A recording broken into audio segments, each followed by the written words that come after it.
She is in a transient coma right now. Temporary type of coma. Mabuti pa siguro, umuwi muna tayo para makapagpahinga. Papantayan ko si Jessica. Gusto ko pagising niya nandito ako. Sasamahan kita. Yung Hazel na yan, nanggulo na naman. Nasaktan niya yung anak niya. So pati anak niya, hindi niya pinapatawad, no? Baka totoo nga yung sabi ng tatay mo na sinasaktan talaga sila nung Hazel na yun? Never in my wildest imagination na magtatagal ako dyan sa selda na yan. Nakatulog kakaisip sa anak ko. Huwag mong susubukan lumapit sa anak ko, ha? Hindi ako aalis dito hanggat di ko nakikita yung anak ko. Hindi ako papayag na makita ng anak ko yung tao na nakit sa kanya. Kailangan makapunta ako kay Jessica. Kailangan makalapit ako sa kanya. Anak, tuwa lang ko siya nasa iyo. Sorry. Inaamin ko, anak. Maling-mali na sinira ko yung party mo. Pero hindi ko na makontrol yung sarili ko kasi ang sakit-sakit. Ang sakit-sakit na ba ginawa natin mo? Ang sakit-sakit na nang ginagawa niyo sa akin. Ang gusto ko lang naman, anak. Bumalik na kayo sa akin. Kalimutan natin yung gulo. Magsimula tayo ulit.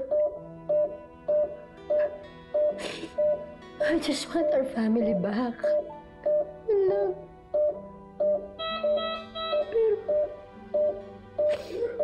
Pero nangyari sa'yo to. Anak, hindi mo sinasadya, anak. At hindi ko mapapatawa ng sarili ko kapag may masama pang nangyari sa'yo.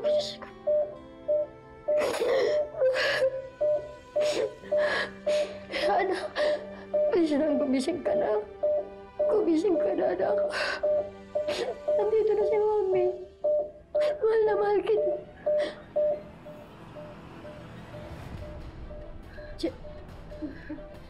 Jessica! Walang patulan! Tama na! Jessica! Jessica! Anak, kasing ka na. Anak, kasing ka na. Anak, kasing ka na. Huwag niyo po lapitan namin.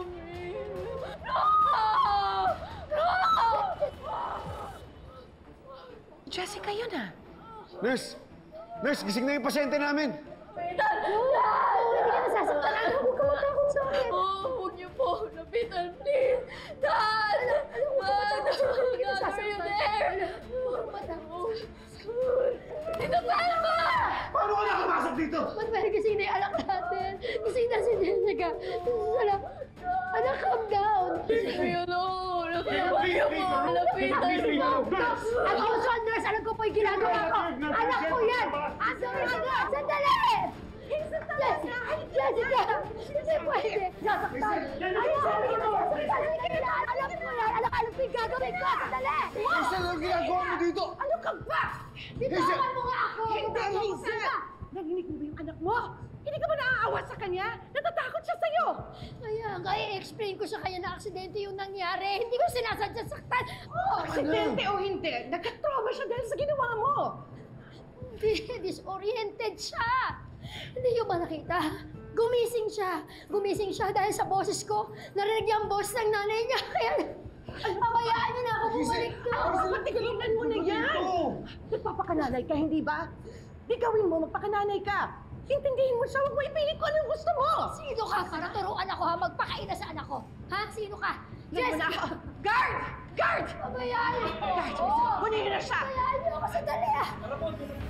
Sandali lang. Yung anak ko. Manuel. Anak ko si Jessica! Jessica!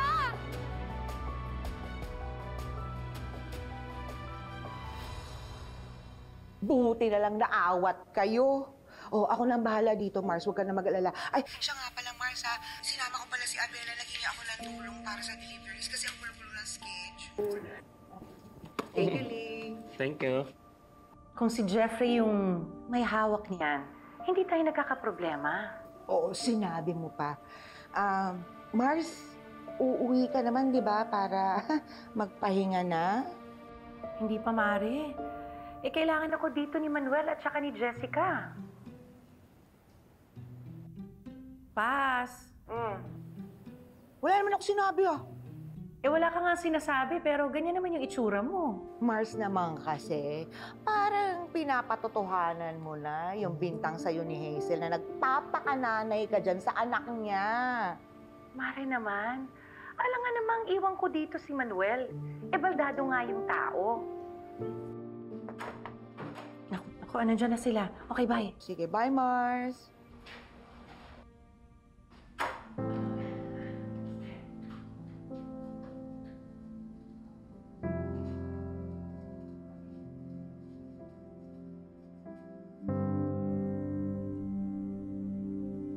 Salamat sa inyo.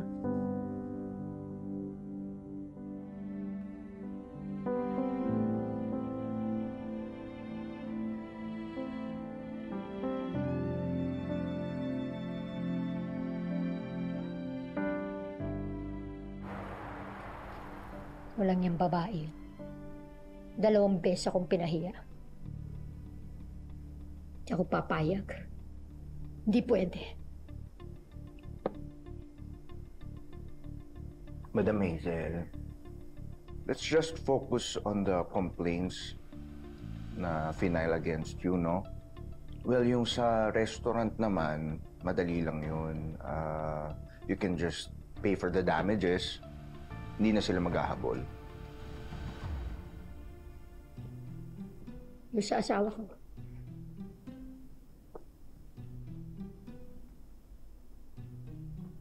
Yung sa asawa niyo naman po, physical assault resulting in serious physical injuries po kasi yung sinasampa sa inyo.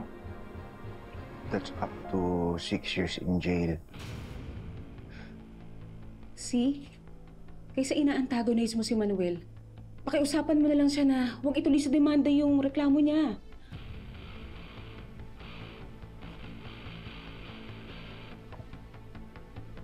Madam,